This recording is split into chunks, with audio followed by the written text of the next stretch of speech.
ये टॉपिक है आपका नेक्स्ट फ्लूइड मैकेनिक्स में, viscosity. This is a important topic. Viscosity paper में आने के चांसेस भी काफ़ी हैं। This is very very important topic. Viscosity का मीनिंग है कि जो फ्लूइड जब फ्लो करता है ना, तो उसको फ्लो करने में भी एक फ्रिक्शन फील होती है। इसको फ्लूइड फ्रिक्शन भी कहते हैं हम विस्कोसिटी को। The viscosity is a property of the fluid by the virtue of which an internal force of friction comes into play when a fluid is in motion. ठीक है, which opposes the relative motion between its different layers. मतलब जो इसकी different layers है ना, इसकी diagram भी बनाई है, इसकी डिफरेंट लेयर्स ऐसे जैसे शो की हैं। मान लो ये कोई एक रिवर है, कुछ भी है, वट एवर, मतलब इसमें आपको कोई भी वाटर फ्लो कर रहा है जब भी, तो उसकी जब सबसे लोअर मोस्ट लेयर है, वो जो चिपकी हुई है किसके साथ, फिक्स सरफेस नीचे ग्राउंड के साथ, वो रेस्ट पे है ऑब्वियसली। बिल्कुल, मतलब बिल्कुल जब हम लेयर की बात कर रहे हैं तो लेयर की विड्थ नहीं मान लेना आप कुछ भी, बिल्कुल निग्लिजिबल लेयर, बिल्कुल लास्ट जो लेयर है उसकी उसकी जो वेलोसिटी होगी वो जीरो होगी। उसके ऊपर जो होगी उससे थोड़ी ज़्यादा होगी, उसके ऊपर और ज़्यादा होगी। ये यहाँ पे मैंने दिखाया हुआ है, जैसे वेलोसिटी के कैसे दिखाई हुई है आप देखो। और दो कंसेक्यूटिव लेयर्स के बीच में, दो जो आपकी एडजेसेंट लेयर्स हैं इस तरह से, ये और ये, इसके बीच में एक फोर्स है, इन दोनों के बीच में एक फोर्स है जिसको कहते हैं viscous drag. We call this as viscous drag या विस्कस फोर्स। ठीक है, ये दो लेयर्स के बीच में हमेशा एग्जिस्ट करती है, लिक्विड की प्रॉपर्टी है। ठीक है, लिक्विड की ये प्रॉपर्टी है। लिक्विड जब भी होगा तो इस तरह का होगा कि जब भी नीचे वाली लेयर लोएस्ट, देखो यहां पे क्या शो किया, इसकी वेलोसिटी कितनी है इस लेयर, लोअर मोस्ट लेयर की जो बिल्कुल चिपकी हुई है फिक्स सरफेस के साथ, जीरो। उसके ऊपर थोड़ी बढ़ गई, उसके ऊपर और ज्यादा, उसके ऊपर और ज्यादा, और मैक्सिमम कहां होती है, सबसे टॉप मोस्ट पे, सरफेस लेयर जिसको लिखा हुआ है टॉप मोस्ट लेयर, उसकी वेलोसिटी हाईएस्ट होती है। ठीक है, अब जो दो एडजेसेंट, जो आपकी ये वाली बिल्कुल दो साथ वाली जो लेयर्स हैं, इनके बीच में ये क्यों ऐसा फील हो रहा है, फोर्स इसके बीच में जो फोर्स फील हो रही है, ये नीचे वाली जो आपकी लेयर है ये वाली, ये इसको डीएक्सेलरेट करने की कोशिश करती है और ये इसको एक्सेलरेट करने की कोशिश करती है, और हेंस एक विस्कस ड्रैग यहां पे ये फील करती है। ये सब यहां लिखा हुआ है जिसको आपने पढ़ना है। Cause of viscosity: consider a liquid moving slowly and steadily over a fixed horizon. Each layer moves parallel to the fixed surface. The layer in contact with the fixed surface is at rest, and the velocity of every other layer increases uniformly upwards as shown in the arrows of increasing lengths. ठीक है, ये दिखाया है यहां। फिर आ गया ये next, इसको देखो। Consider any two adjacent layers A and B. The upper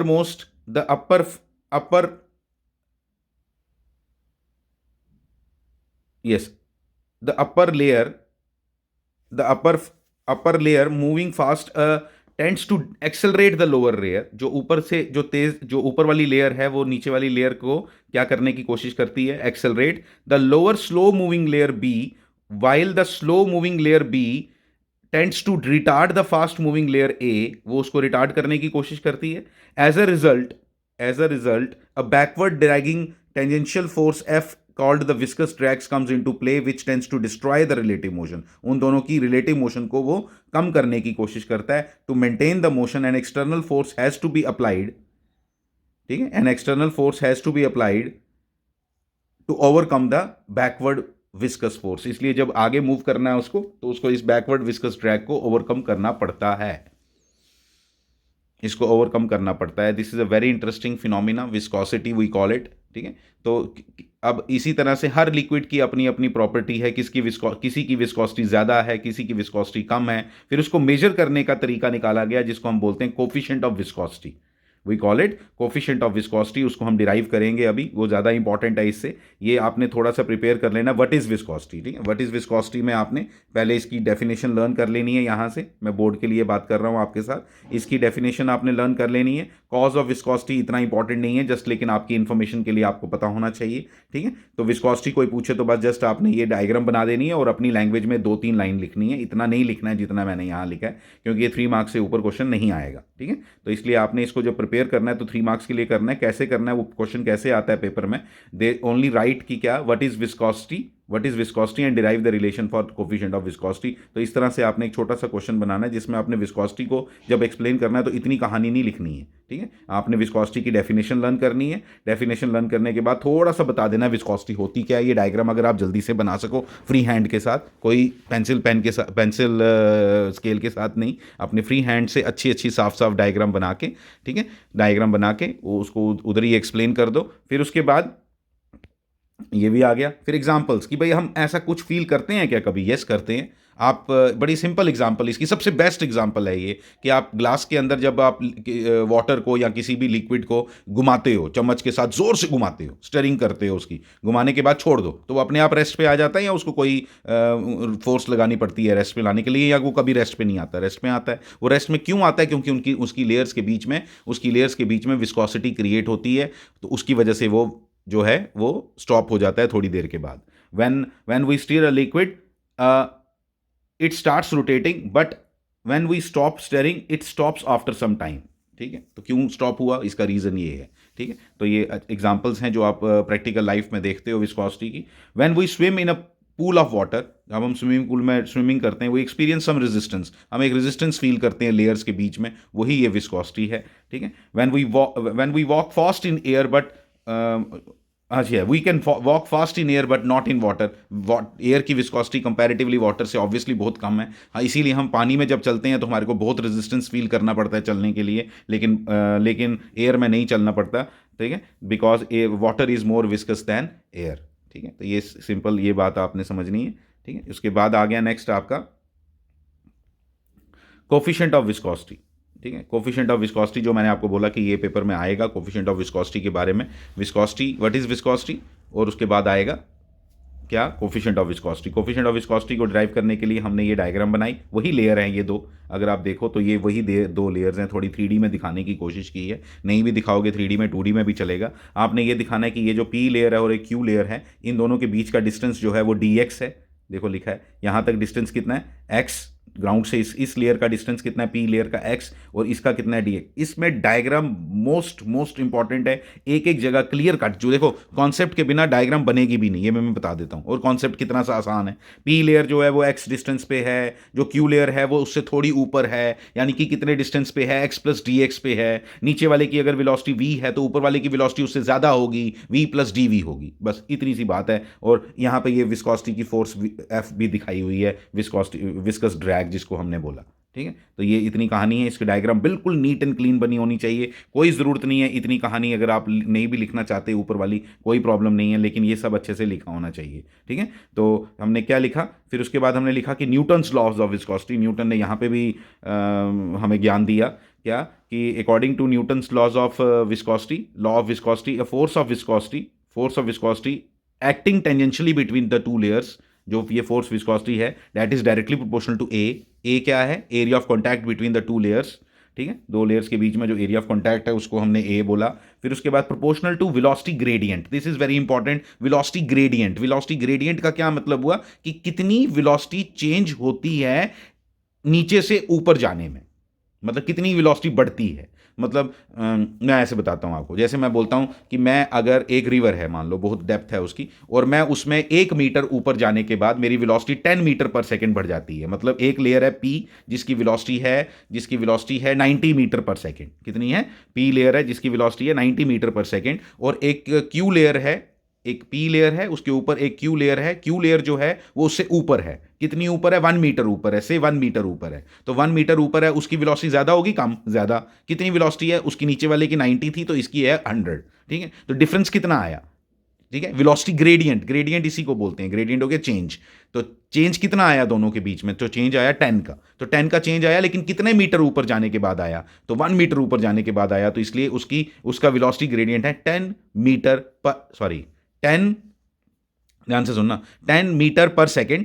कितना वेलोसिटी ग्रेडियंट है? 10 मीटर पर सेकेंड पर मीटर, 10 मीटर पर सेकेंड पर मीटर, ये समझो प्लीज, ठीक है। एक्सेलरेशन क्या होता था? 10 मीटर पर सेकेंड, ठीक है। वो पर सेकेंड, वो टाइम के साथ वेलोसिटी ग्रेडियंट है, ये डिस्टेंस के साथ टाइम, वो बिल्कुल डिफरेंट कॉन्सेप्ट है, वो अलग चीज़ है, ये बिल्कुल अलग चीज़ है। यहाँ पे तो आप विस्कोसिटी लेयर्स को लेके बात कर रहे हो कि कितना ऊपर आने पे आपकी वेलोसिटी कितनी बढ़ती है, वेलोसिटी ग्रेडियंट का ये मतलब है, ठीक है, आई होप कि आपको समझ आ गया। क्या with proportional to velocity gradient, ये दो चीज़ें आ गई। फिर जब इनको कंबाइन किया हमने, जब इनको कंबाइन किया दोनों को, तो हमने क्या लिख दिया, ये चीज़, ये चीज़, ये इंटरेस्टिंग है, F is directly proportional to A. ठीक है, डायरेक्टली प्रोपोर्शनल टू ए। फिर हमने ये लिखा, यहाँ ये लिख दिया, negative sign shows that viscous force acts in the direction opposite to the direction of motion of the liquid. ठीक है, इसलिए नेगेटिव साइन लगाया है यहाँ। तो ये जो ये रिलेशन आपका बन गया। इधर जो ईटा है, ये जो ईटा मैंने यूज़ किया, ईटा बोलते हैं इसको, ETA, ईटा। ठीक है, एन की जैसी शक्ल होती है, एन को थोड़ा लंबा कर दो एक साइड को, तो उसको ईटा बोलते हैं।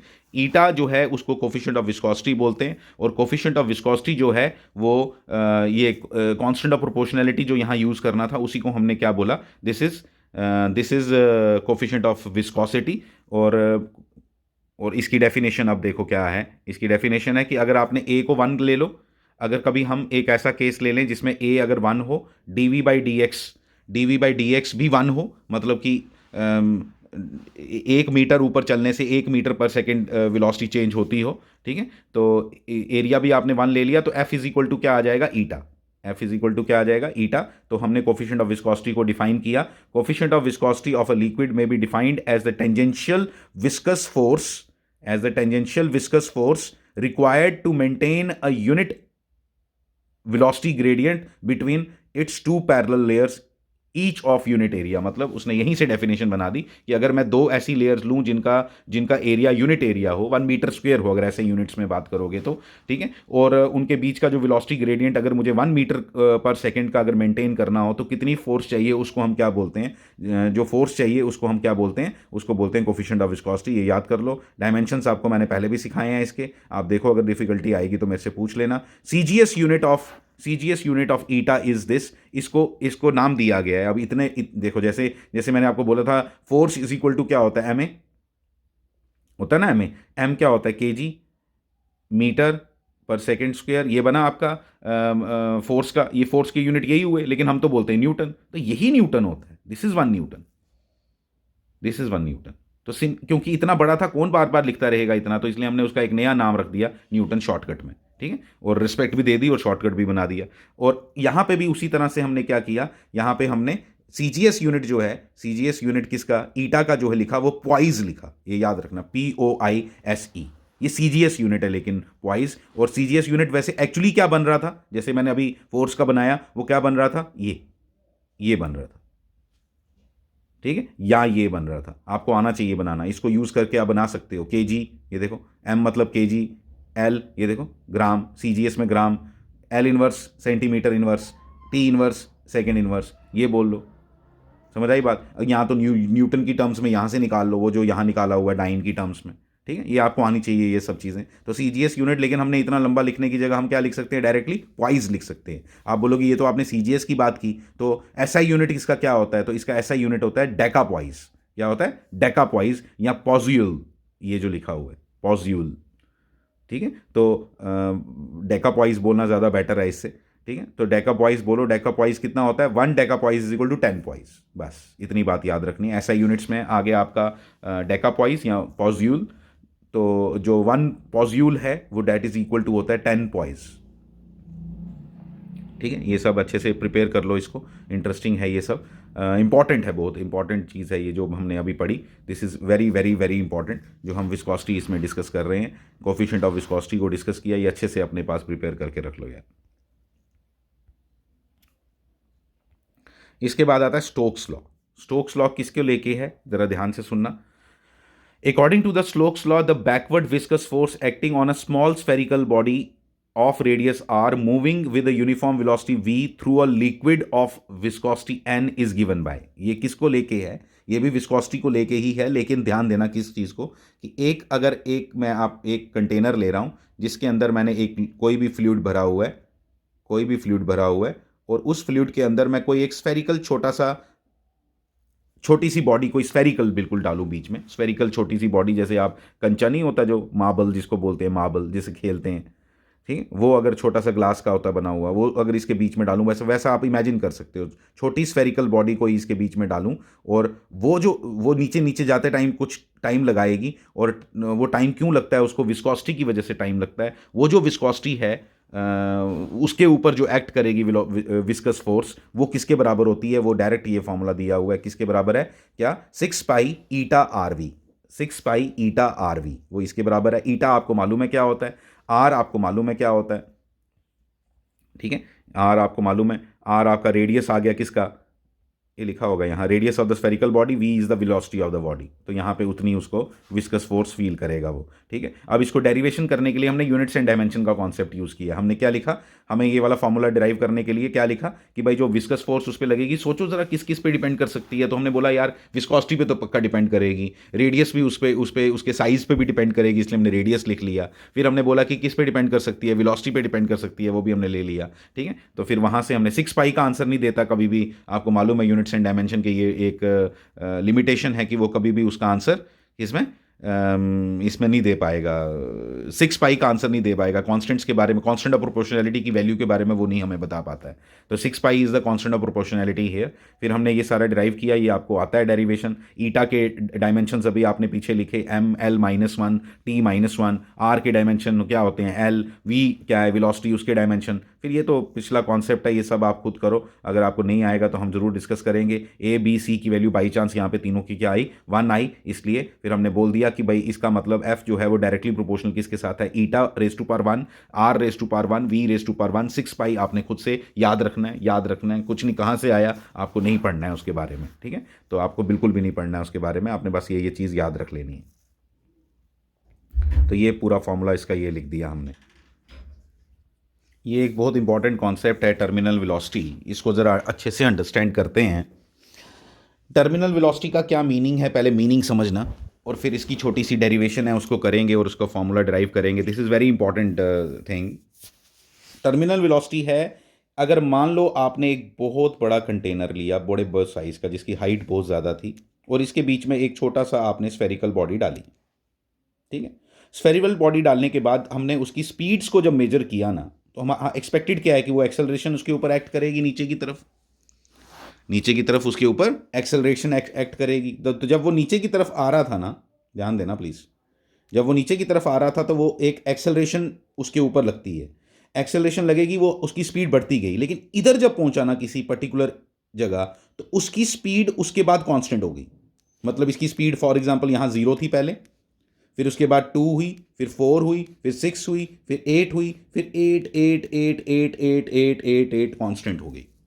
ये हमने इसमें बात में समझा, जो हमें समझ आ रहा है क्या, कि एक वेलोसिटी ऐसी आती है, एक तो उसको मैक्सिमम भी बोल सकते हो आप और कांस्टेंट भी बोल सकते हो, क्योंकि जब मैक्सिमम अचीव करता है तो उसके बाद उसकी वेलोसिटी नहीं बढ़ती है, ठीक है। और उस वेलोसिटी को हम क्या बोलते हैं, टर्मिनल वेलोसिटी बोलते हैं। अब ये हुआ क्यों, इसका कारण क्या है, वो हमने समझना है, क्योंकि इसके ऊपर तो नीचे की तरफ तो इसके ऊपर जो फोर्स लगती है दैट इज mg, लेकिन ऊपर इसके ऊपर दो फोर्सेस लगती हैं, दो फोर्सेस इसके ऊपर लगती हैं। एक होती है बॉइंट फोर्स, पढ़ी है आपने 9th क्लास में, बॉइंट फोर्स हमने डिस्कस नहीं किया अभी तक उसको, बॉइंट फोर्स। और दूसरी फोर्स जो इसके ऊपर एक्ट करती है that is called viscous force, जो अभी हम पढ़ के आए, विस्कस फोर्स। विस्कस फोर्स का तो फॉर्मूला भी आपने अभी देखा।